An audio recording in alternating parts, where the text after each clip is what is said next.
Mazmur 103 mengatakan, pujilah Tuhan hai jiwaku, pujilah namanya yang kudus hai segenap batinku.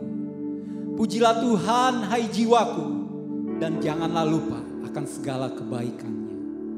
Pagi hari ini kita mau menyanyikan syukur sebagai ungkapan terima kasih kita kepada Tuhan. Bahwasanya Dia selalu baik, bahwasanya setiap perbuatan tangannya selalu ajaib dalam hidup kita. Terima kasih Tuhan, Kaulah yang setia Tuhan.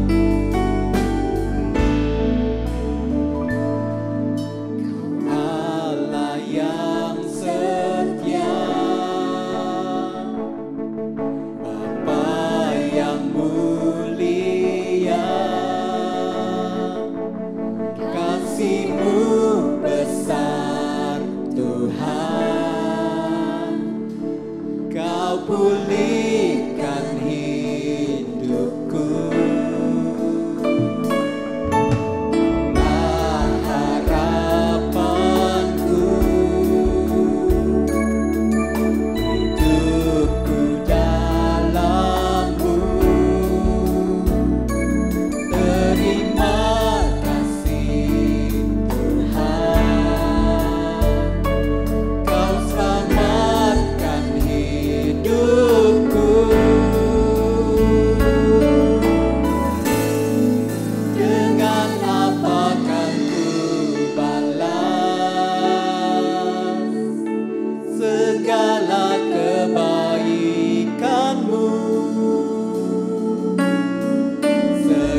kebaikan-Mu Tuhan.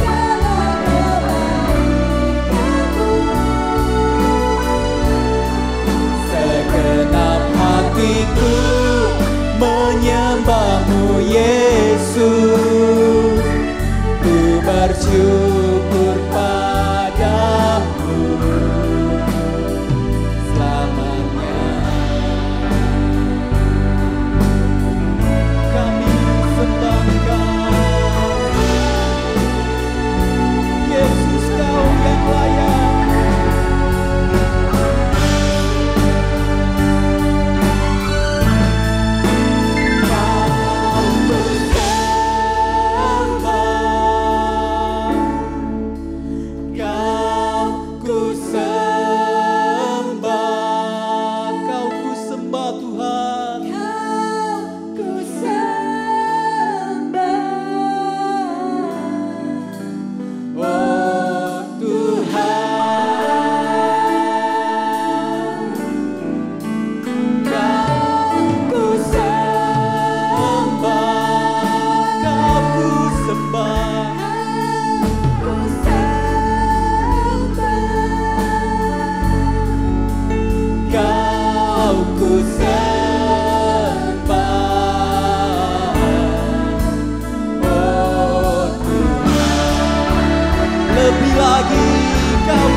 Tepuk tangan bagi Tuhan kita. Haleluya Tuhan. Mari kita bersuka cita di dalam Tuhan. Mari kita bersorak-sorai memuji namanya. Come on. Haleluya. Mari jemaat Tuhan bersuka cita di dalam Tuhan, karena itulah yang menjadi kekuatan kita. Haleluya. Karyamu mempesonaku, Kau angkatku dari kelam, kasih tulus memberi warna. Kau buang semua gelisah, Kau beriku sukacita, Kau buatku selalu tertawa. Kau taruh lagu baru dalam hatiku, mulutku bersorak memuji namamu. Dari hatiku mengalir pujian bagimu, oh sukacita Engkau hadir di sini, dan ku menari memuji di hadapanmu Yesus. Sukacita Rohmu hadir di sini. Haleluya Tuhan, kami bersukacita di dalam-Mu. Karyamu mempesonaku, Kau angkatku dari kelam, kasih tulus memberi warna. Kau buang semua gelisah, Kau beriku sukacita, membuatku selalu tertawa. Kau taruh lagu baru dalam hatiku, mulutku bersorak namamu.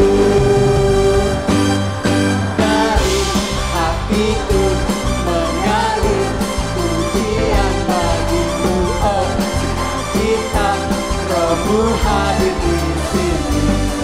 Dan ku menari memuji di hadapanmu Yesus, sukacita Rohmu hadir di sini.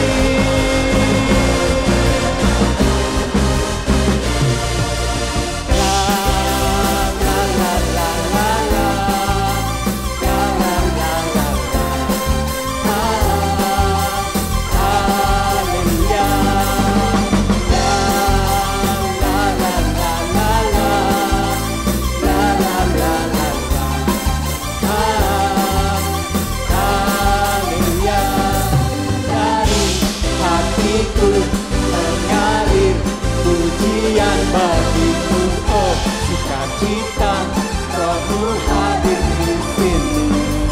Dan ku menari memuji di hadapanmu Yesus, sukacita Rohmu hadir di sini.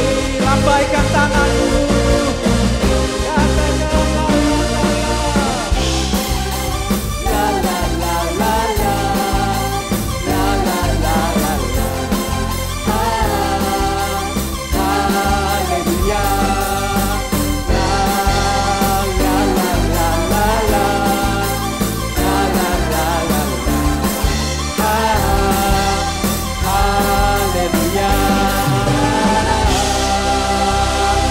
Tepuk tangan bagi Tuhan kita.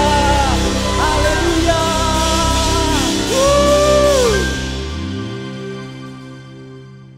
Adalah baik untuk menaikkan syukur, untuk menyanyikan pujian bagi Tuhan kita. Setiap kita yang masih bisa bersyukur kepada Tuhan, itu adalah suatu hal yang sangat baik. Mari pagi hari ini kita mau menyanyikan pujian kita. Syukur kita kepada Tuhan, karena kita masih ada. Kita masih boleh memuji Tuhan. Haleluya.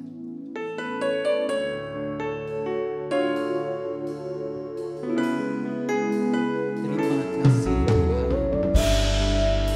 Terima kasih Yesus. Ku ada sebab anugerah-Mu. Ku ada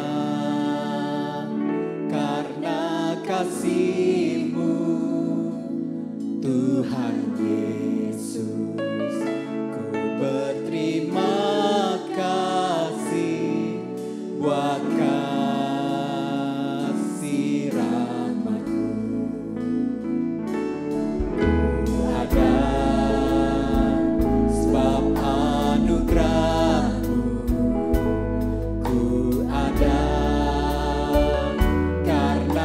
Kasih-Mu, Tuhan Yesus.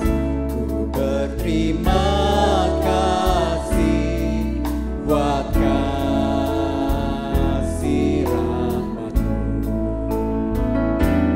Terima kasih Yesus, Yesus. Terima kasih.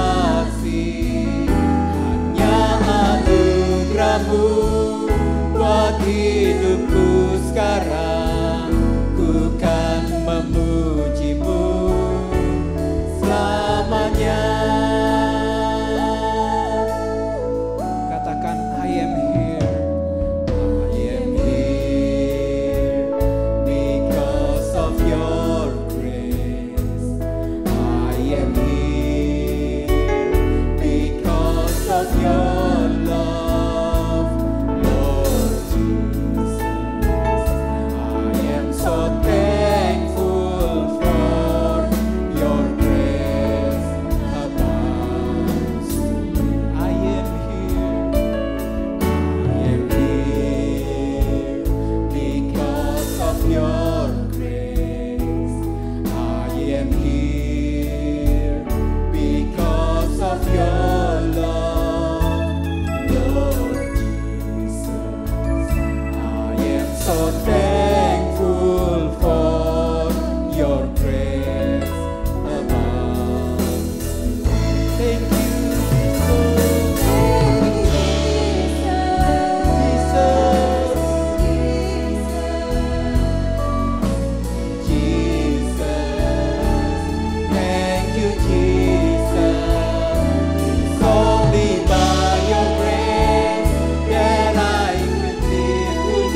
Shalom Bapak Ibu Saudara dikasih Tuhan, selamat pagi. Ketemu lagi kita di hari Minggu yang luar biasa ini. Bapak Ibu Saudara, hari-hari ini penyebaran COVID-19 kembali mengganas, kembali meningkat. Banyak orang terpapar sehingga banyak rumah-rumah sakit yang tidak lagi menerima pasien. Karena itu, mari kita sama-sama menjaga protokol kesehatan kita dimanapun Bapak Ibu berada. Amin? Amin. Yuk kita berdoa. Bapak, kami yang di sorga, kami mengucap syukur buat hari ini. Karena kami bisa berkumpul bersama untuk beribadah meskipun secara online. Dan kami sebentar mau dengar firman-Mu ya Bapak. Pimpin kami, ajar kami, supaya kami memahami, kami mengerti, dan gak berhenti di sana. Tapi kami juga mau melakukannya, mempraktekannya dalam hidup kami sehari-hari. Sehingga kami semakin lama semakin serupa dengan Tuhan Yesus Kristus. Terima kasih ya Bapak, dalam nama Tuhan Yesus Kristus, mari yang percaya sama-sama katakan amin. Haleluya. Bapak Ibu Saudara, selama bulan Juli ini kita akan belajar bersama tentang arti totalitas. Nah, untuk hari ini kita lebih spesifik yaitu totalitas dalam melayani Tuhan. Ayat yang diberikan kepada saya adalah Kisah Para Rasul 20 ayat 24. Tetapi sebelum membaca ayat 24, kita mesti tahu dulu latar belakangnya gitu ya. Karena untuk baca ayat kita mesti tahu latar belakangnya supaya kita bisa menerjemahkan dengan lebih baik. Jadi begini kisah latar belakangnya. Pada suatu saat Paulus mengumpulkan para pemimpin jemaat. Karena dia tahu sebentar lagi dia akan dipenjarakan. Dan kemungkinan tidak akan berjumpa lagi gitu ya. Makanya dia perlu mengumpulkan para pemimpin dan dia menyampaikan nasihat-nasihat. Salah satunya dia berkata begini. Yuk kita buka Kisah Para Rasul 20 ayat yang ke-24. Paulus berkata begini, tetapi aku tidak menghiraukan nyawaku sedikit pun. Asal saja aku dapat mencapai garis akhir dan menyelesaikan pelayanan yang ditugaskan oleh Tuhan Yesus kepadaku untuk memberi kesaksian tentang Injil kasih karunia Allah. Dari ayat ini paling tidak ada dua hal yang kita peroleh. Sebetulnya bisa lebih ya, bisa 2, 3 atau bahkan 4 poin dari ayat ini. Tapi kita mau bahas 2 saja ya. Dari ayat ini paling ada 2 hal yang kita peroleh. Yang pertama adalah dari kalimat aku tidak menghiraukan nyawaku sedikit pun asal saja aku dapat mencapai garis akhir. Artinya Paulus tidak setengah-setengah dalam usahanya mencapai garis akhir. Paulus memberikan seluruh hidupnya. Dia tidak menghiraukan nyawanya. Ini yang namanya totalitas hidup. Poin yang pertama. Bapak Ibu seharusnya sebagai orang yang sudah menerima Kristus sebagai Tuhan dan Juru Selamat, satu-satunya adalah kewajiban kita untuk total mengikut Yesus. Tetapi banyak di antara orang yang ngakunya Kristen. Tapi hidupnya terbagi-bagi. Setengah hidup bagi Kristus, setengah lagi hidup bagi yang lain gitu ya. Tuhan Yesus berkata di Matius 6 ayat 24 bilang begini, tak seorang pun dapat mengabdi kepada 2 tuan. Karena jika demikian ia akan membenci yang seorang dan mengasihi yang lain. Atau ia akan setia pada yang seorang dan tidak mengindahkan yang lain. Kamu tidak dapat mengabdi kepada Allah dan kepada Mamon. Tuhan Yesus memperumpamakan dengan mamon ya, mengandaikannya. Mamon itu kekayaan, harta dan sebagainya. Jadi Tuhan jelas mengatakan bahwa tidak seorang pun dapat mengabdi pada 2 tuan. Karena pasti yang satu setia, yang satu enggak setia. Yang satu lebih dikasihi, yang satu enggak dikasihi, dibenci malah. Yang bisa mengabdi pada 2 tuan itu cuma driver ojek online. Pernah kan? Helmnya Gojek, jaketnya Grab. Nah itu boleh mendua itu. Ya itu boleh. Saya sering temukan tuh. Helmnya Gojek, jaketnya Grab. Itu boleh mendua, 2 tuan. Atau bahkan men-3 sekarang.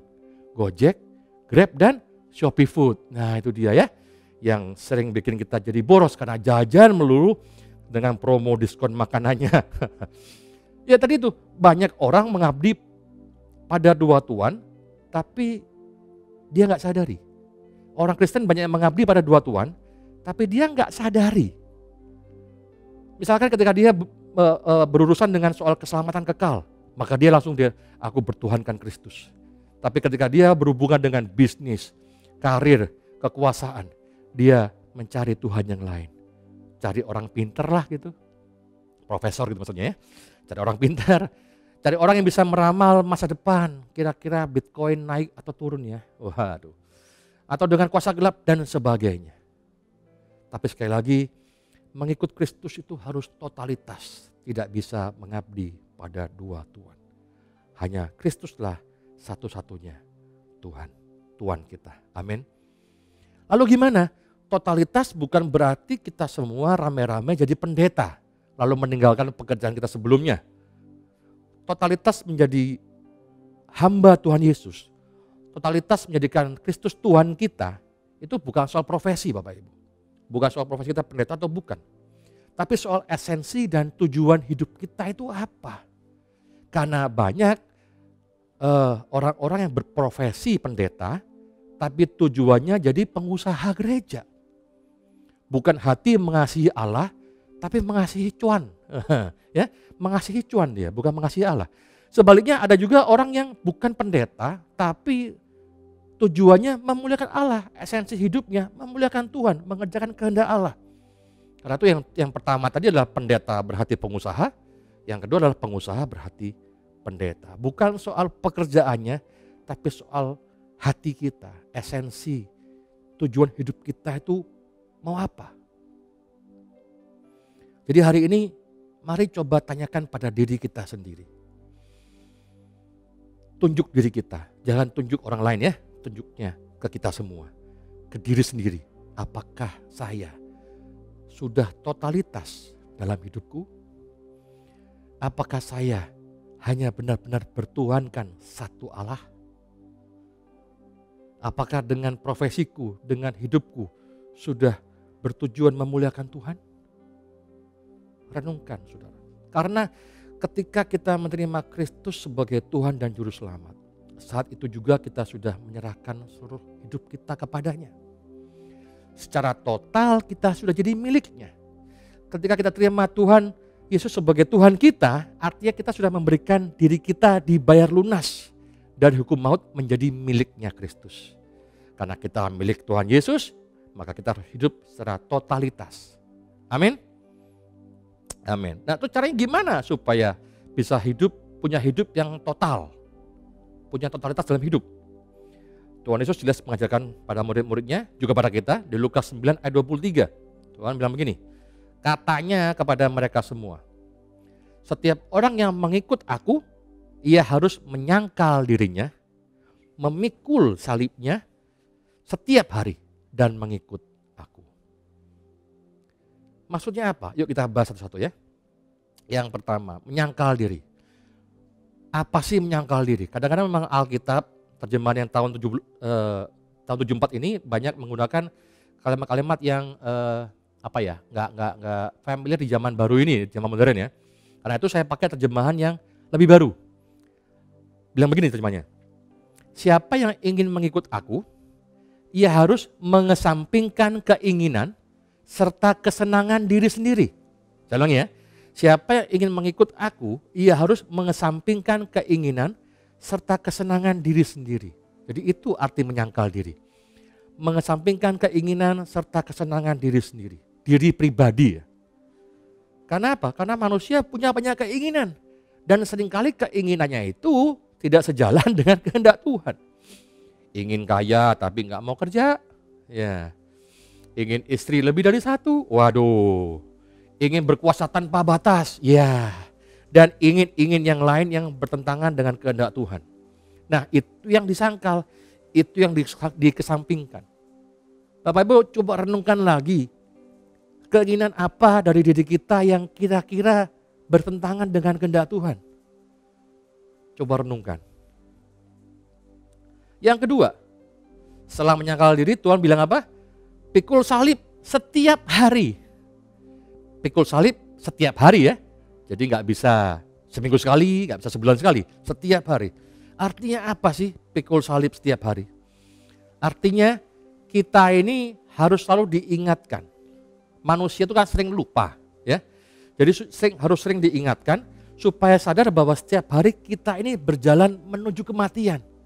Memikul salib kita, menuju bukit di mana kita akan disalibkan di sana. Bayangkan Bapak Ibu sedang pikul salib, ya pasti berat ya salibnya, kayu berat.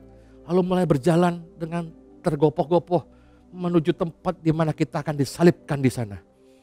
Kira-kira ketika kita memikul salib yang berat itu dan tahu kita akan mati nantinya, mungkinkah dalam pikiran Bapak Ibu ada pikiran cabul, pornografi gitu? Kayaknya enggak deh. Karena kita tahu kita bakal mati, kita pikul salib ini. Atau mungkin Bapak Ibu waktu pikul salib itu mau menuju bukit kematian, lalu berpikir, tentang kemalasan ya, aku mau malas-malasan, habis sampai sana, habis disalib, aku mau malas-malasan. Ya gak bisa dong, disalib kok malas-malasan, sakit itu. Atau gini, lagi pikul salib, wah dengan berusaha payah, lalu ada pikiran sombong, ada gak? Lalu lihat sebelahnya, salib dia bulukan, jelek, salib gua dong mengkilap. Kayaknya gak bakal ada pikiran yang lain kalau kita tahu bahwa hidup kita ini memikul salib kita sendiri setiap hari menuju kematian. Banyak orang hidupnya berleha-leha, bersantai-santai karena dia lupa bahwa satu saat nanti dia akan mati. Banyak orang nggak mau mengikut Tuhan dengan sungguh-sungguh karena dia lupa bahwa dia suatu saat nanti dia akan mati. Makanya Tuhan ingatkan kita bahwa pikul salibmu setiap hari supaya kita ingat kita ini akan mati nantinya. Pasti mati. Karena itu mari bertobat. Roma mengatakan berubahlah oleh pembaharuan budimu. Berubahlah oleh pembaharuan budimu. Budi kita sudah dibaharui oleh Allah. Tapi berubahlah, itu urusan kita.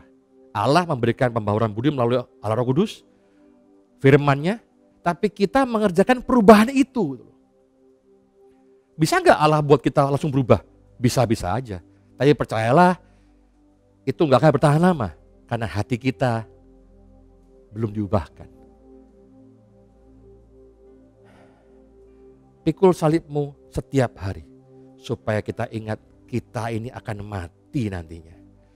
Dan kalau gitu kita mesti berubah. Kita mesti sangkal diri. Pikul salib. Untuk apa? Untuk mengikut Yesus Kristus. Yang ketiga adalah mengikut aku, kata Tuhan. Mengikut aku itu apa maksudnya? Mengikuti teladan Yesus. Hati-hati bahwa mengikuti teladan itu teladan secara esensi Bapak Ibu ya. Bukan soal, aku ikut teladan Yesus Kristus. Lalu mulai berjenggot. Ya, berjenggot. Karena Tuhan Yesus katanya berjenggot gitu ya. Atau, aku mengikuti teladan Kristus berarti aku harus memakai jubah. Bukan soal jasmaninya, bukan soal jenggot, soal jubah. Aku ikut teladan Yesus, aku harus bisa berjalan di atas air. Aku harus bisa menyembuhkan orang sakit. Bukan teladan itu yang Tuhan mau kita ikuti. Meskipun kita akan dikaruniai oleh berbagai karunia ya. Tapi bukan itu tujuan Tuhan meminta kita mengikuti teladannya. Tapi teladannya mana? Teladan bagaimana Yesus memberikan segenap hidupnya. Matius 20 ayat 28 bilang begini. Ini Tuhan Yesus yang bilang. Tuhan bilang begini, sama seperti anak manusia datang bukan untuk dilayani, melainkan untuk melayani dan untuk memberikan nyawanya menjadi tebusan bagi banyak orang. Ini esensi dari totalitas. Melayani, memberikan nyawa. Ini juga yang membuat Paulus berkata hal yang sama.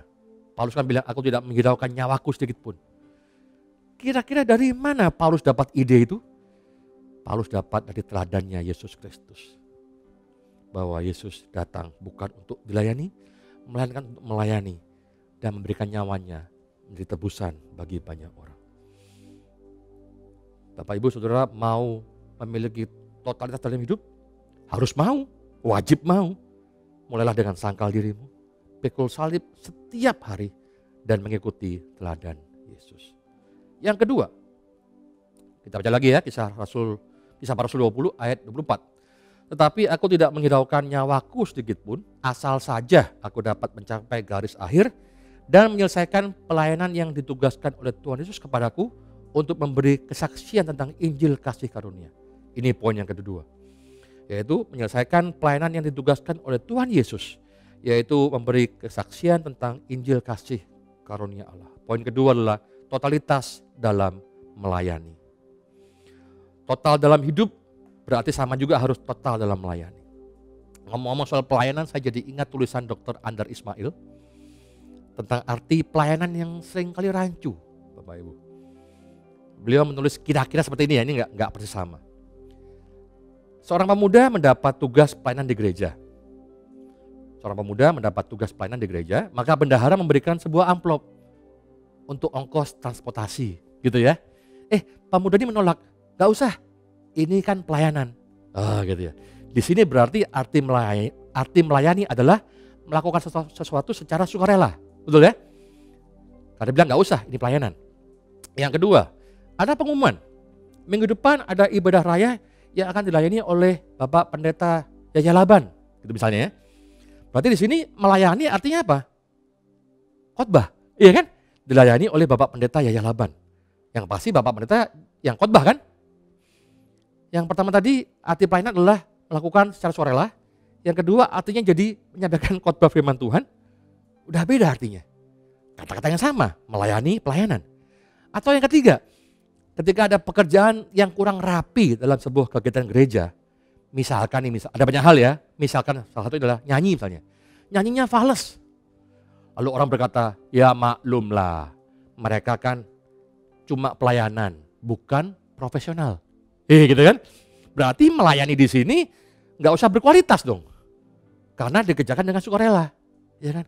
Ya maklumlah dia fales, dia kan bukan penyanyi profesional, dia pelayanan. Udah, arti yang ketiga beda lagi. Arti yang keempat, tapi karena dia fales, lalu koordinator pemuji bilang begini, ayo latihan vokal, jangan santai-santai, harus sungguh-sungguh. Ini kan pelayanan. Artinya beda lagi. Melayani berarti identik dengan kesungguhan, harus bagus, harus berkualitas. Yang terakhir, ada seorang ditanya, Anda bekerja di mana? Oh, saya nggak bekerja, saya melayani sepenuh waktu di Gereja Betel Indonesia. Ini jadi beda lagi. Berarti melayani sama dengan nggak bekerja. Dari banyak hal ini, kan kadang-kadang kita temu itu kerancuan dalam istilah melayani di gereja. Ya kadang memang bisa begitu. Tapi mari belajar arti melayani menurut Tuhan Yesus. Pada suatu saat Tuhan Yesus mengecam para ahli Taurat dan orang Farisi. Matius 23 ayat 2-4. Bilang begini, ahli-ahli Taurat dan orang Farisi telah menduduki kursi Musa. Maksudnya jadi pemimpin, jadi pengajar gitu ya. Ayat 3, sebab itu turutilah dan lakukanlah segala sesuatu yang mereka ajarkan kepadamu. Luar biasa ya. Tuhan Yesus bilang loh, kalau mereka ngajar, ahli Taurat dan orang Farisi, turutilah itu, lakukan yang mereka ajarkan. Tapi ada sambungannya, tetapi janganlah kamu turuti perbuatan-perbuatan mereka. Karena mereka mengajarkannya, tetapi tidak melakukannya. Ayat 4, mereka mengikat beban-beban berat, lalu meletakkannya di atas bahu orang. Tapi mereka sendiri tidak mau menyentuhnya. Kadang-kadang orang melayani kayak gini. Ngomongnya pinter, ajarannya betul. Tapi kelakuannya bertolak belakang gitu ya. Ini jadi gak total dalam melayani. Ahli Taurat dan orang Farisi itu melayani tidak dengan totalitas. Cuma bisa ngomong aja, tapi gak mau praktek, gak mau melakukan. Karena jelas ngomong itu lebih gampang daripada melakukan firman. Tapi totalitas melayani artinya ngomongnya dan kelakuannya harus sama. Dan hal seperti ini secara secara halus masih terlihat. Meskipun gak terlalu kelihatan ya, secara halus. Dalam pelayanan gereja hari-hari ini. Contohnya nih, ini contoh, lagi-lagi contoh ya. Ada orang melayani dalam tim pujian penyembahan gitu ya. Mungkin dia main musik, mungkin dia pemuji. Tapi semua itu hanya dilakukan ketika ia bertugas. Kalau dia gak tugas, ya dia gak melakukan pujian penyembahan gitu. Dalam hidup kesehariannya dia gak pernah memuji menyembah Tuhan. Gak pernah latihan pernafasan, gak pernah latihan vokal, gak pernah latihan jari. Gak pernah memuji Tuhan di rumah gitu ya. Gak pernah menyembah Tuhan di saat teduhnya. Mereka cuma tahu bahwa memuji menyembah itu hanya di panggung gereja. Kayak konser musik, perform bukan sungguh-sungguh menyembahan. Dan ada banyak jenis pelayanan lain yang mirip-mirip kayak gini. Hanya tuntutan tugas, hanya tuntutan profesi, tapi tidak dari hatinya. Ketika saya mau diminta oleh Bapak Gembala untuk mengkhotbahkan tema ini harusnya ini jatahnya Pak Gembala ya, tapi karena Pak Gembala sedang dalam pemulihan, maka saya yang bertugas. Saya takut Bapak Ibu khotbahin ini. Totalitas. Saya sebagai pelayan firman hari ini, saya dengan penuh gentar menyampaikan firman Tuhan tentang totalitas. Kenapa? Karena saya sendiri masih berusaha untuk bisa totalitas. Karena saya masih jatuh bangun untuk bisa total melayani Tuhan. Total hidup bagi Allah. Kadang-kadang gak fokus, kadang terdistorsi. Seringkali gak sangkal diri. Terlihat kan? Dulu saya kurus, sekarang gemuk lagi. Saya gak bisa sangkal diri. Sering lupa pikul salib setiap hari. Pikul salibnya cuma seminggu sekali, sebulan sekali ya. Kadang lupa gak pikul. Tapi lagi-lagi firman Tuhan harus diberitakan. Siap sedia, baik atau tidak baik waktunya. Amin. Dan kalau Tuhan izinkan hari ini saya sampaikan firman Tuhan tentang totalitas ini. Artinya harus dimulai dari saya. Untuk sungguh-sungguh totalitas dalam hidup dan dalam melayani Tuhan. Amin. Mari kita semua sama-sama belajar untuk menuju poin pertama, totalitas hidup. Yaitu dengan menyangkal diri, pikul salib setiap hari, dan mengikut Kristus. Yang kedua, totalitas melayani. Yaitu melayani tidak hanya ketika kita bertugas, tapi melayani sebagai kehidupan kita yang sesungguhnya.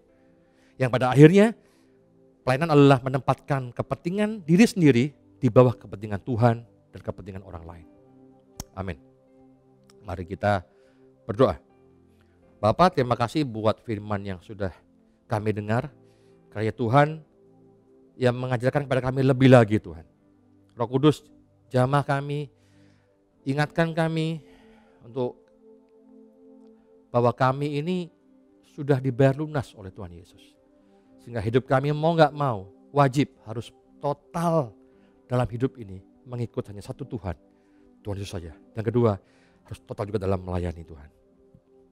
Bapak, sebentar kami akan memperingati kematian-Mu. Kami akan mengenang karya-Mu di kayu salib Tuhan. Kesetiaan-Mu, pengorbanan-Mu demi keselamatan kami semua. Pimpin Tuhan dalam perjamuan kudus ini sehingga saat kami melakukannya, kami benar-benar mengingat akan Engkau. Jamah hati kami Tuhan, sehingga yang kami lakukan gak cuma makan dan minum, tapi benar-benar kembali mengenang betapa besar kasih-Mu bagi kami semua. Kau juga layakkan kami semuanya akan lakukan perjamuan kudus, sehingga baik di hadapan Tuhan. Dalam nama Tuhan Yesus sama-sama katakan amin. Bapak Ibu siapkan roti dan anggur. Kalau Bapak Ibu gak punya roti dan anggur seperti yang di gereja, bisa di substitut dengan yang lain, dengan air putih pun boleh, air teh pun boleh, dengan biskuit sepotong boleh, sepotong ya, jangan sebungkus. Itu bukan namanya mengenyangkan diri ya, bukan perjamuan kudus. Sudah siap? Mari kita angkat roti dengan tangan kanan. Dan inilah firman Tuhan. Sebab apa yang telah kuteruskan kepadamu, telah aku terima dari Tuhan. Yaitu bahwa Tuhan Yesus pada malam waktu ia diserahkan, mengambil roti, dan sesudah itu ia mengucap syukur atasnya. Ia memecah-mecahkannya dan berkata, inilah tubuhku yang diserahkan bagi kamu.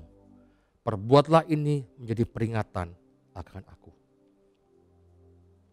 Mari makan dalam nama Tuhan Yesus Kristus.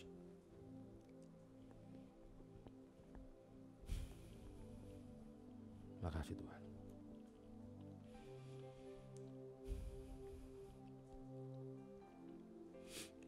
Mari angkat anggur dengan tangan kanan. Dan berikut firman Tuhan. Demikian juga ia mengambil cawan sesudah makan.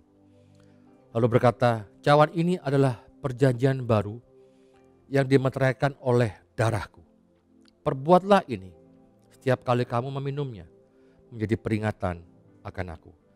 Sebab setiap kali kamu makan roti ini dan minum cawan ini, kamu memberitakan kematian Tuhan sampai Ia datang. Mari minum dalam nama Tuhan Yesus Kristus.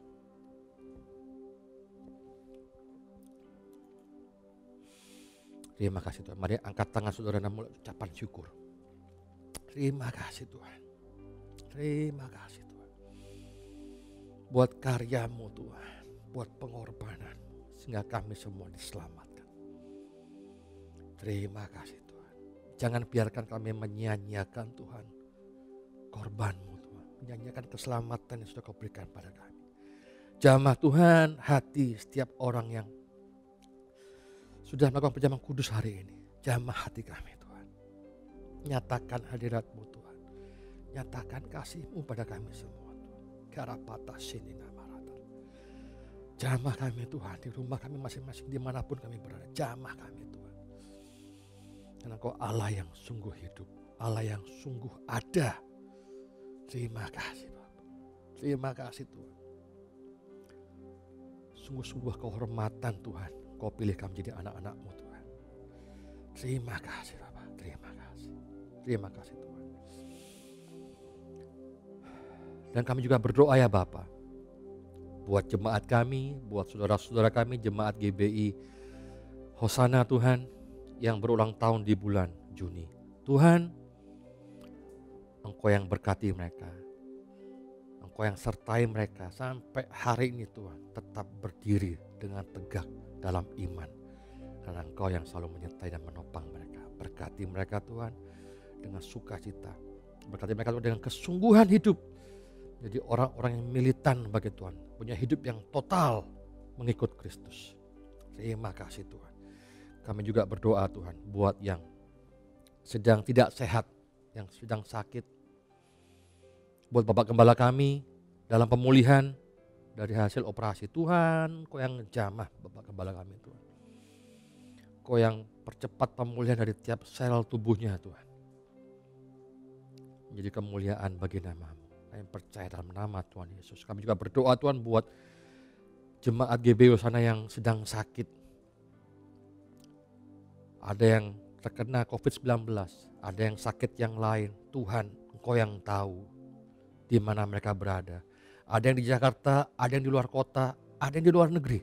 Tuhan, Kau yang jamah mereka Tuhan. Tangan-Mu penuh kuasa. Mampu Tuhan memulihkan, menyembuhkan Tuhan. Dan gak cuma yang sakit juga jemaat-Mu yang sedang dalam kesusahan Tuhan. Dalam pergumulan ekonomi, dalam pergumulan banyak hal Tuhan. Engkau yang mengetahui itu.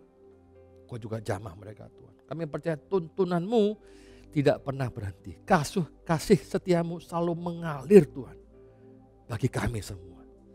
Terima kasih Tuhan. Kami juga berdoa Tuhan buat keluarga almarhum Ibu Susanti, Popo atau Oma dari Bambang dan Dewi.